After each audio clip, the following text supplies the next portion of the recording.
à tous et bienvenue sur la chaîne de Funima. Les amis, la communauté rétro gaming est-elle toxique? Archi toxique? Point d'interrogation. Je vais vous expliquer pourquoi je fais cette vidéo. En ce moment, je suis assez productif, on va dire, sur YouTube. Ouais, je publie pas mal de vidéos, je fais des lives, etc. Le fait d'être productif, ça génère de la discussion, des échanges. Des échanges en commentaire, des échanges en privé, des échanges en IRL. Et en fait, au cours de mes dernières vidéos, j'ai eu une grosse remontée de personnes qui m'ont dit, bah écoute Fouini, tu fais beaucoup de vidéos sur la collection, j'apprécie, mais je suis plus collectionneur. D'autres me disent, Fouini, j'apprécie beaucoup le rétro gaming, c'est quelque chose qui me plaît, mais je me lancerai jamais dans la collection. Et en fait, à chaque fois que je pose la question, ah bon, pourquoi? Pourquoi t'as arrêté la collection? Pourquoi tu veux pas te lancer? Qu'est-ce qui se passe? Ils me répondent exactement. Et c'est ça qui est assez, je vais pas dire bizarre, mais qui reflète le débat de cette vidéo. Ils me répondent exactement, c'est trop toxique pour moi. Mais au mot près, malsain, toxique, haineux. Du coup, évidemment, il y a eu plusieurs discussions qui ont émergé de tout ça. Je vais vous épargner les détails un peu morbides, pardon. Il y a eu des choses qui se sont produites. On va essayer d'être le plus, on va dire le plus direct possible. En gros, ce qui se passe dans le rétro gaming. Bon, ça je vais pas me répéter. Le pognon, il monte à la tête. Ça c'est clair. Mais à la limite, dans mes précédentes vidéos, j'expliquais que le pognon montait à la tête et du coup, les prix devenaient stratosphériques. Les gens pensaient avoir des lingots d'or à la maison, alignés sur les tarots, sur Vinted, des choses claquées et mettaient plein pot. Ça, à la limite, c'est le débat de la vidéo précédente. Là, aujourd'hui, je vais pas parler de ça. Mais je pense qu'effectivement, l'argent est pour quelque chose. Ça, c'est clair. On va plutôt parler de haine aujourd'hui, de rageux, de violence, liée au retro gaming, liée à la nostalgie, liée à un objet, liée à un jeu vidéo, liée à une boîte, les gars. À une boîte comme as. En gros, c'est quoi le jeu vidéo? Pour nous. Darons, jeunes, ce que vous voulez. Le jeu vidéo, c'est un moyen de s'évader. Ça s'appelle jeu. Et oui, il y a vidéo, les gars. Mais à la base, ça s'appelle jeu. Jeu, c'est un moyen de distraction, un moyen de détente, un temps où on est un petit peu ailleurs à l'extérieur du quotidien, à l'extérieur, on va dire, normalement, des soucis du quotidien, des comptes à rendre, etc. Et de ce stress, de cette oppression. Finalement, ils se sont rendus compte que dans le domaine de la collection du jeu vidéo, je ne vais pas rentrer dans le cœur du jeu vidéo en lui-même. Ça, c'est encore un autre débat. Mais là, on va parler de collection aiguë. Dans le cœur de la collection, ils passaient des moments de stress, d'angoisse, étaient oppressés, des menaces, et finalement, il n'y avait plus le concept de jeu là, c'était des moments de souffrance. Alors je vais vous donner des exemples, sans citer telle ou telle personne. Premier exemple, non des moindres, il y a, euh, il y a le marketplace, Facebook, que ce soit sur les groupes, etc. On peut acheter ou vendre du jeu vidéo. Il y a des règles à suivre, modérées par des modérateurs. Donc ceux généralement qui créent le groupe font appel à, on va dire, d'autres personnes de leur entourage pour aider à gérer la bienveillance sur le groupe. Pourquoi? Parce que s'ils acceptent de vendre sur un groupe, je vais pas dire qu'ils en sont responsables non plus quand même, mais ils doivent faire preuve de méfiance, puisque une personne extérieure au groupe peut venir sur ce groupe parce qu'il sait qu'il y a des fans de la Neo Geo, des fans de la SNES, des fans de la Switch, et essayer de les arnaquer. Ça, c'est extrêmement commun. Des faux comptes, des personnes qui veulent simplement arnaquer, et qui vont même jusqu'à s'immiscer dans les groupes de passionnés pour ça.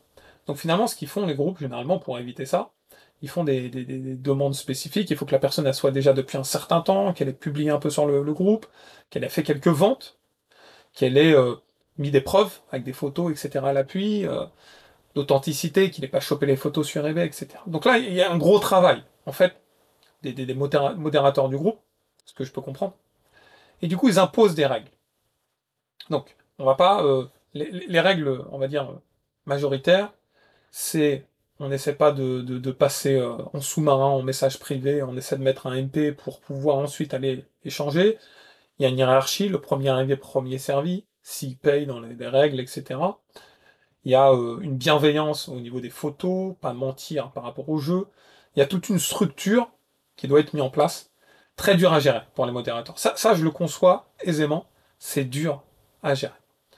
Le problème, c'est que ça génère des tensions dans ce groupe-là. Le premier qui sort un peu des règles, ou le premier qui va être un peu borderline au niveau des règles, ou qui n'a pas simplement qui a oublié de suivre les règles, ils peuvent être euh, évidemment rappelés à l'ordre par les modérateurs. Généralement, ils le font de manière très bienveillante. Le problème, c'est qu'il peut être aussi rappelé à l'ordre par les consommateurs, ceux qui sont du groupe, qui ne sont pas modérateurs ou quoi que ce soit, et parfois de manière violente. Par exemple, une personne va demander une estimation pour un jeu. Euh, Certains du groupe vont tenter de ramener ça à la baisse parce que le jeu l'intéresse. D'autres du groupe vont s'en rendre compte et vont dire non mais arrête tes bêtises. Là tu lui annonces 200 euros alors qu'il se vend comme des petits pains à 400 euros. Qu'est-ce qui se passe? Puis ça génère des ouais t'es fou, puis ça presque aux insultes. On le sent, on le ressent. Ou au contraire, une personne va mettre un jeu en vente. Je dis n'importe quoi, hein. Là, c'est un exemple que je vous donne. Un Frogger Beyond sur GameCube en FR 1500 euros. Et là, il va se faire insulter. Il va se faire insulter de tout le monde. Comment ça, 1500 euros? T'es un gros fou, c'est à cause de toi que les prix montent, vas-y, va te cacher, machin, et tout ça. Puis ça génère la discussion. Les modérateurs ils essaient de supprimer les messages, etc. Jusqu'au point qu'ils décident de supprimer la publication. Pas par rapport au mec, pas par rapport. Pour éviter tout conflit. Au début, c'était assez rare, ce genre de choses. Aujourd'hui, c'est extrêmement fréquent. Extrêmement fréquent, sauf dans certains groupes qui sont vraiment très bien maintenus. Voilà, où il y a un échantillon de personnes qui sont quand même plutôt bien passionnés et qui vont essayer d'être très bienveillants entre eux. Et du coup, comme ça se passe entre eux, les choses se passent plutôt bien. Ou alors un vendeur qui est là depuis X temps, qui vend très régulièrement à beaucoup de personnes, ils vont pas aller le contredire. C'est plus dans des groupes un peu plus, on va dire, un peu moins gérés, où il peut se passer des choses extrêmement violentes. J'ai pu lire des messages en capture d'écran, quand même extrêmement violentes. En gros, acheter et vendre du jeu vidéo, maintenant, rétro gaming en tout cas, c'est faire face à une possible violence au moment de la transaction. Une possible arnaque au moment de la transaction dans les deux sens. C'est possible également que on vous mette une fausse réputation aussi sur le dos. C'est arrivé à plusieurs qui ont envoyé des jeux nickel, etc. Mais comme il y a eu un prix peut-être un peu élevé, etc., il y a tout un tralala derrière qui s'est généré. Et finalement, acheter ou vendre du jeu vidéo maintenant, ça devient compliqué. Là, je parle des groupes Facebook, mais sur Vinted, j'ai évoqué la dernière fois plusieurs arnaques de personnes qui disent avoir reçu un colis défectueux ou alors qui ne correspond pas aux photos, parce qu'ils ont échangé pour upgrader le leur. Donc ils avaient un jeu abîmé, ils le veulent mint, ils l'achètent mint, et ils disent bah non, regardez ce qu'il m'a envoyé, il montre l'abîmé. Et ils ont gain de cause. C'est extrêmement perturbant psychologiquement, parce qu'il y a de l'argent en jeu, les gars. Il y a de l'argent. Mais aussi frustrant, parce qu'on sait qu'on a raison, mais on n'arrive pas à avoir gain de cause. Vinted, par exemple, tranche. Des fois, une fois j'ai mis un Assassin's Creed sur Wii U en vente, ils ont voulu me striker mon compte. Et j'ai pas d'explication ou quoi que ce soit. Donc des fois, sur les sites de vente, c'est extrêmement compliqué et plutôt malsain. Et en fait, ça, à l'échelle générale, eBay, euh, les forums, les groupes Facebook, etc., ça s'émancipe. On sent beaucoup plus d'animosité quand on veut mettre un jeu en vente ou quand on veut le vendre. On sent que les gens essaient de nous squeezer. Alors sur Vinted en message privé, sur les groupes Facebook en message privé, on a beau mettre des... Attention, on n'essaie pas de passer Les modérateurs, ils mettent les choses en place, ils essaient de faire les choses bien, mais évidemment, les individus, dès qu'ils peuvent essayer de truander, ils vont pas se gêner. Donc on voit des choses extrêmement perchées. On ressent de la violence verbale, mais souvent on voit des messages haineux du type si je te vois, je te défonce la gueule. Si je te rencontre, tu vas voir. Je te connais, je sais où t'habites. Vous voyez ce qu'on avait dans les cours de récréation. Là, on a à une échelle adulte. Et on sent clairement le côté malsain, le côté toxique, le côté violent. Le problème, c'est qu'avant, il était déjà présent, il y a 15 ans, 20 ans. Ça existait toujours, évidemment. Sauf que c'était dérisoire par rapport au reste. Aujourd'hui, ça s'est tellement émancipé que c'est le reste qui commence à devenir un peu dérisoire. Je le sais pertinemment que quand je vais dire j'ai un objet à... Parce qu'on peut acheter, mais on peut échanger aussi. Si j'ai quelque chose à l'échange, prenons un exemple. Prenons Final Fantasy Remaster. Je dis je souhaite l'échanger. Quelqu'un va être intéressé. La personne qui va être en face, elle veut impérativement être gagnante. 100%, elle veut être gagnante. Donc elle va proposer un échange pour qu'elle le soit. Au lieu, au contraire, de se dire, on va partir sur une base équitable, parce que ça je l'ai vécu. Alors oui, j'ai eu des dires là récemment sur ça, avec des exemples flagrants, mais je l'ai vécu aussi. Moi, j'ai toujours tendance à dire, si je suis parlant, j'en ai rien à foutre. Moi, c'est ma façon d'être. J'ai suffisamment de matos, alhamdoulilah, je vis bien. Si je veux échanger un truc qui vaut 70 balles, et que le mec, il me propose un truc à l'échange à 50 balles, ben c'est le truc qui m'intéresse, je vais dire, allez, vas-y, on fait l'échange. Je m'en fous. Moi, je suis comme ça. Mais, je comprends, quand même, que ça fout un peu le seum, qu'on a toujours face à nous quelqu'un qui va vouloir être 100% gagnant. Là, je parle à une échelle de 70 balles, mais quand on a une échelle de 2000 balles, 3000 balles, c'est plus la même donne.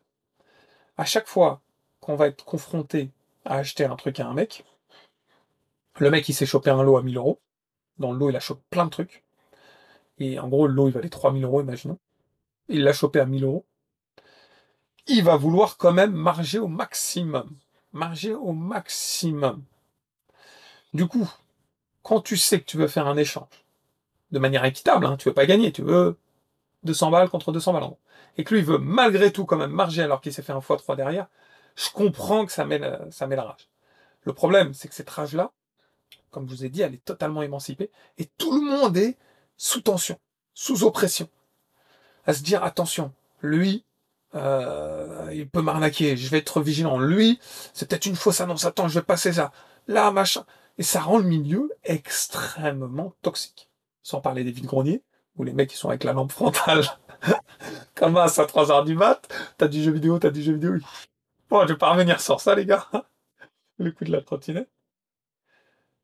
Qu'est-ce qu'il y a de non toxique? Même les magasins de jeux vidéo maintenant, c'est devenu compliqué, les gars. Très compliqué. Il y en a beaucoup qui disent dans les magasins de jeux vidéo, on peut acheter des faux jeux, nous faire passer des vrais jeux pour du faux. C'est stressant, ça, les gars. Dans les magasins de jeux vidéo, maintenant, tu sais pas ce qui peut se passer. Dans les caches, tu sais pas ce qui peut se passer non plus. Combien de fois ça m'est arrivé de voir du faux jeu? Alors imagine quand t'achètes à distance, tu connais pas la personne, t'es en pétoche. Tu vas être sur le qui-vive, tu vas demander 36 photos, tu vas demander, quand il y a une annonce qui pop, oh, le jeu t'intéresse, le mec il a mis un prix, t'achètes, une journée après, il te dit non, finalement, je te le vends pas. En fait, il n'y a rien de sain à l'échelle globale. La vidéo, je vais évoquer une dernière chose importante après. À l'échelle globale, tout est plus ou moins malsain. Tout est plus ou moins toxique. Donc je peux parfaitement comprendre. Un abonné qui me dit, Fouini, moi je rentre plus dans ce milieu-là, ça me dégoûte. Ou un autre qui me dit, bah moi je suis très intéressé par le rétro gaming, waouh, qu'est-ce que c'est toxique? Bah oui, évidemment, c'est extrêmement toxique. C'est aussi toxique d'un point de vue moral. Ça, c'est une réalité. Mettre 8000 euros, 10 000 euros dans du jeu vidéo, c'est sûr que psychologiquement, c'est quelque chose qui reste à l'échelle vraiment rétro gaming. Si on dépasse cette échelle-là, c'est incompréhensible. Voilà, n'importe quel autre individu qui est en dehors de cette bulle, il va se dire, mais t'es un fou. Ceux qui sont dans cette bulle, à l'inverse, ils vont dire, ah, il a pris 7000, ça va valoir 10 000 bientôt. Sauf que ça reste quand même autour d'eux. Et ça reste une niche. Et je pense que ces personnes-là, ils voient ça comme des lingots d'or, je l'ai déjà expliqué. Du coup, ça génère encore une fois une animosité. Ah, acheter un jeu à 7000 balles. Le coup où un mec, il va vendre un jeu Neo Geo, il va dire, moi je le vends 10 000 balles. Il pense que c'est un vrai. Finalement, ça s'avère être un faux. Les mecs, ils vont lui jeter des cailloux dans la gueule. Hein. Attends, tu me vends un jeu, tu veux le vendre 10 000 balles alors que c'est un faux, tu t'es même pas assuré que c'était un vrai? C'est complexe. Qui s'assure de l'authenticité de tous ces jeux? Moi, je sais que mes jeux sont authentiques à partir du moment où je les ai eu Day One. Là, je sais qu'ils sont authentiques. Si je les ai pas eu Day One, je suis obligé d'avoir une traçabilité, d'acheter à des mecs, entre guillemets, sûrs, mais même les mecs sûrs, parfois, il peut avoir une petite faille, une petite brèche. Et moi, je sais pas ouvrir un jeu Neo Geo, les gars. Je suis incapable d'ouvrir un jeu Neo Geo. Je l'ouvre, j'ai tout pété. Il faut avoir un petit peu de finesse, il faut avoir l'habitude. Et un jeu à plusieurs centaines d'euros, voire plusieurs milliers d'euros, excusez-moi, même si j'avais l'habitude, je serais en pétoche. Imagine, tu l'ouvres, t'as un Metal Slug dans les mains, tu l'ouvres, t'exploses vous savez, le sticker sur la cartouche. Là, tu perds des milliers. C'est stressant. C'est méga stressant. Mais à côté de ça, tu peux pas vendre le jeu sans savoir s'il est authentique. Donc ça génère quelque chose de frustrant. Pour des spécialistes, des pros qui savent ouvrir, fermer, etc., c'est autre chose. Et encore, faut détecter PCB, faut s'y connaître. Pour les mecs lambda, c'est méga stressant, c'est oppressant et c'est toxique. C'est complexe la collection de jeux vidéo aujourd'hui. C'est devenu quelque chose de, on va dire, soit ça fait longtemps que t'es dedans et tu sais surfer un peu sur la vague. Tout ça, je m'en écarte, lui, je le connais, il est sérieux, cette communauté-là, elle est bienveillante, je vais aller les voir. Eux, ils sont toxiques. Voilà, tu sais trier et tu t'en sors et tu vis plutôt bien. C'est ce que je fais. Moi, je m'entoure des personnes que je sais qui sont pas toxiques. Je vais dans des groupes que je sais où il y a une traçabilité, une vraie expertise, et les personnes, ils entourent bien, ils encadrent bien, etc. Le moindre truand, ils vont le mettre en avant, l'afficher, etc. Voilà. J'essaie d'aller vers les trajectoires avec l'expérience que je juge propre, et encore, on n'est jamais à l'abri d'une surprise. Mais quelqu'un qui arrive dans le milieu, ou quelqu'un qui a subi cette toxicité verbalement et parfois physiquement, ah oui, je peux comprendre que on s'en éloigne en fait. Sauf qu'aujourd'hui, j'ai de plus en plus de personnes de mon entourage qui s'en sont éloignées, qui me disent ça y est, non, non, non, pour moi c'est fini. Je vais me concentrer sur du current gen, je vais jouer, je vais kiffer. Et je vais voir le côté jeu, je vais voir le côté passion, je vais voir le côté plaisir. Je m'écarte de ce côté extrêmement difficile qui est la collection vente et achat. Collection vente et achat, ce triptyque-là, génère beaucoup de tension. Moi, le premier, je vous dis souvent, je suis pas un vendeur. Je sais pas vendre. Pourquoi je vous dis ça? Parce que aussi, il y a ce côté un peu oppressant. Il y en a qui vont se zaf pour pas grand chose des fois. Il y en a d'autres. En fait, si vous voulez, par exemple, on est sur Vinted, il y a deux comportements. Il y a un jeu qui vaut 100 euros. Le mec, il le met en vente à 100 euros. La personne, elle va proposer 60 euros, parce qu'elle peut aller jusqu'à 40%. T'es sûr qu'il y a une personne qui va proposer 60 euros. Le vendeur, il a le seum. Il va dire, attends, le mec, le jeu, il vaut 100 euros, il se vend 100 euros partout à droite, à gauche. Lui, dès le début, il me pète le prêt à 60 euros. Je l'ai mis à 100. Donc le vendeur, ça lui met le seum. Soit il va bloquer le mec, carrément, il se dit, alors lui, moi, je veux pas en entendre parler. Cette toxicité-là, je l'écarte. Soit le vendeur, il se dit, bah, je vais pas l'écarter, ça reste un acheteur possible. Je vais lui répondre. L'acheteur, il fait exprès de mettre 60. Parce qu'il va pas l'acheter à 60, il sait qu'il y aura un an. C'est pour culbuter et avoir un juste prix à 80 euros. Parce qu'il veut quand même une remise. Le mec, le vendeur, il l'a remis à 80 euros. Alors qu'il vaut 100 euros. Le mec, il leur a proposé quand même 40% en moins. En fait, la mentalité, que ce soit du côté de l'acheteur ou du côté du vendeur, elle est complexe. Des deux côtés, elle est malsaine. C'est compliqué. Et évidemment, il y a quelques vendeurs qui sont bienveillants. Mais ces vendeurs-là, ils vendent plus à droite à gauche. Ils vendent à leur communauté.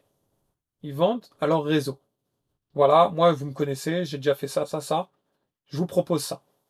Toi, je suis habitué à te vendre, à t'acheter, tu me payes en PayPal, etc. Et ça se fait bien. Sauf que, à l'échelle du monde, tu les connais pas, les mecs. Et quand c'est entre deux personnes totalement inconnues, je peux vous dire que ça génère très souvent de l'animosité. Et ça en devient très malsain. C'est pour ça que moi, j'ai un peu arrêté tout ça. Je vous avoue que je mets de temps en temps des petites choses sur mon Vinted. Mais globalement, ça reste entre moi et des abonnés. Souvent, ceux qui m'achètent, ce sont souvent des abonnés d'ailleurs. Sauf que j'alimente très peu. J'alimente très peu. Vous allez me dire, mais Fouini, il faut bien le vendre ton matos à un moment ou à un autre. Évidemment, j'ai pas la place infinie. Et pour rentrer du matos, je suis bien obligé d'avoir un peu d'argent pour en acheter. Et là, ce que je fais, c'est souvent, je fais du troc. Des fois, je dis, ce jeu-là, bah, je l'ai en double. Paf, je reçois un message. J'ai cette chance, on va dire, de recevoir un message par Messenger. Bah, ton jeu m'intéresse, j'ai des choses à l'échange, et puis j'échange. Très souvent, il n'y a même plus l'argent qui rentre en considération. Ça arrive des fois, j'ai besoin un peu plus d'argent, je vais vendre. Mais ça reste à une échelle locale, en fait. Et quand c'est localisé, à un échantillon de personnes que tu connais plus ou moins, eux te connaissent, hein, ils savent que moi je suis sur YouTube et je vais pas m'amuser à vendre du faux. Je vois pas l'intérêt pour moi de vendre du faux. Donc, ils savent aussi que j'ai pas intérêt d'aligner des tarots de 3 fois le prix, 2 fois le prix. Je prêche quelque chose et à côté de ça, je mets 3 fois le prix. J'essaie de mettre le juste prix. Le prix que j'observe à peu près partout en vente réussie. En règle générale, c'est à peu près ça. Et je laisse la marge de négociation. Donc, en soi, je dis pas que je suis parfait. Mais je dis que je suis pas un gros vendeur, j'essaie de bricoler comme je peux, au petit échantillon que je mets en vente, en fait. Mais aussi, parce que je sais que le milieu est malsain. J'ai fait 2 ventes où le colis il est arrivé abîmé. Une de ma faute. Je l'ai reconnu totalement, je lui dis garde le jeu. Garde, c'était pas un jeu, c'était un accessoire. Je lui dis garde-le, il n'y a pas de problème, je te rembourse. C'était un truc à 20 balles, je sais plus 15 balles. C'était de ma faute. J'avais bien emballé, etc. Mais j'aurais dû mettre un truc plus solide, je l'ai reconnu. Une deuxième, où là c'était pas du tout de ma faute. Vraiment clairement pas de ma faute. Euh, j'ai J'aurais pu rentrer vraiment en conflit en disant, oh, regardez, machin. Je suis pas rentré en conflit. Et j'ai dit encore une fois, garde-le. Heureusement que c'est des petits, alors peut-être parce que c'était pas des grosses sommes. Sur des grosses sommes, là, je rentre en conflit. Il y a un moment donné. Mais, justement, tous ces caractères-là m'incitent pas trop à vendre, en fait. Je suis pas à l'aise avec ça, à part quand je vends à des proches. Et du coup, je vends énormément à des proches quand j'ai des choses à vendre. Ou je donne énormément. Et derrière, bah, eux me donneront des choses. En fait, c'est souvent comme ça, d'ailleurs. J'ai des trucs en double. En premier lieu, ça va à la famille, ce que j'appelle la famille. Mais comme généralement ça part direct, bah, je mets moins de choses intéressantes en vente. Mais je peux comprendre que la personne qui a un caractère autre que le mien, mon caractère elle est assez spécial, pète un câble. Pète un câble avec tout ce milieu extrêmement toxique. Qui arrive à sortir, c'est-à-dire propre de ce milieu, c'est les gros vendeurs. Les mecs qui sont collectionneurs, mais extrêmement revendeurs. Ces mecs-là, ils ont l'habitude d'être confrontés à des conflits. Eux-mêmes s'endurcissent et deviennent aussi un peu dans ce monde-là, en fait. Et du coup, entre personnes du même monde, ils arrivent à se bagarrer. Mais moi, je suis pas un gros vendeur. Je vous l'ai dit. Ces personnes-là qui me disent on arrête tout, c'est pas des vendeurs. C'est la plupart du temps, c'est des acheteurs plutôt, en fait. À qui il leur est arrivé beaucoup de soucis. Quand ils ont essayé de vendre, ils se sont fait matraquer. C'est complexe, en fait. C'est extrêmement complexe. Moi, je vous cache pas que bon, j'aime beaucoup la Switch. Ça c'est une réalité. Mais la Switch me permet aussi, quand je suis focus sur ma Switch, j'ai du rétro, j'ai du current gen, j'ai tout ce qu'il faut en fait. Et j'ai pas besoin d'aller faire face à ce genre de choses. J'achète au magasin, Day One, des grandes surfaces. J'achète en Day One, tout neuf, tout dit. Je fais face à une société, un très gros organisme, enfin au créateur du jeu principalement, et je fais pas face à des individus lambda comme ça, des revendeurs indépendants, des mecs particuliers, etc., qui ont eu un truc qui a dormi pendant 30 ans. Non. C'est aussi pour moi une façon de préserver ma psychologie, de préserver mon bien-être spirituel. Je ne, je n'aime pas ce côté malsain de la situation. Vraiment, c'est quelque chose j'ai de plus en plus de mal. Avec l'âge, j'ai envie de profiter des bons moments, en fait. Et pas de rentrer dans des trucs où le ventre, ah, voilà. Oh mince, il a refusé mon article, pourquoi, qu'est-ce qui se passe? Ah, le mec, il me saoule, il veut péter près à 40%, il marcelle. Combien de fois, une fois, j'ai mis un jeu en vente. Le mec, il me dit, tu l'as mis trop cher. Ah bon? Je l'ai mis à 40 euros, je lui ai dit. Ah non, mais t'es fou. Ça vaut 20 euros. Je te le prends à 20 euros. Je dis, bah, écoute, moi, je l'ai mis à 40 euros, je vais être patient. 3 minutes après, un mec, il me l'a pris à 40 euros. Je me suis dit, mais je vais lui envoyer un message en lui montrant, regarde, j'ai fait non. Rentre pas dans son jeu malsain, en fait. J'ai rien envoyé. Heureusement. Moi, je veux me regarder dans une glace, en fait. J'ai pas envoyé. Il a vu, de toute façon, que le jeu a été vendu. Et c'est tout. Je me prends pas la tête. Et c'est encore une raison pour laquelle je me focalise sur la Switch. La Switch, j'ai pas besoin de rentrer dans tout ça. De temps en temps, je vais acheter du jeu rétro, mais qu'est-ce que j'ai acheté en rétro récemment? Je passe par les poteaux. Je passe par LMB, je passe par Michael, je passe par là, je passe par là, je passe par là. Des mecs, des potes. On sait qu'il n'y a pas d'arnaque, on se vend des trucs pas chers, on se les échange. Et ça, je veux que le réseau, à la limite, il se développe. On reste dans cette bulle bienveillante de personnes qu'on se voit pour faire des bouffes, pour des machins, on s'échange. Ça, je kiffe, ok. Le reste, ça y est, les gars, je passe mon tour, moi. Je passe mon job. Le milieu, il est toxique, donc pour répondre à tous ceux qui m'ont écrit, oui, le milieu est toxique. Après, personne vous force à aller vivre dans ce milieu-là. Je vous invite à trouver la branche dans ce milieu-là que vous jugez la plus saine, que vous jugez intéressante pour vous, dans laquelle vous vous y retrouvez et vous passez de sacré plaisir. Il y en a qui prennent plaisir, sur certains groupes bienveillants, à négocier, à racheter des jeux hyper mint, ils ont plaisir à ça. Bah, tant que c'est le plaisir, allez-y les gars. Voilà, allez-y. Chacun doit trouver sa zone de plaisir et écarter cette zone de stress. Voilà les amis, ça me tenait à cœur de faire cette vidéo en réponse à tous les commentaires que j'ai pu avoir. En tout cas, j'espère que vous avez passé un bon moment en ma compagnie. Si c'est le cas, n'oubliez pas le pouce qui fait plaisir, puis si c'est pas déjà fait, de vous abonner à la chaîne. Dans tous les cas les gamers, je vous dis à très vite. Ciao ciao.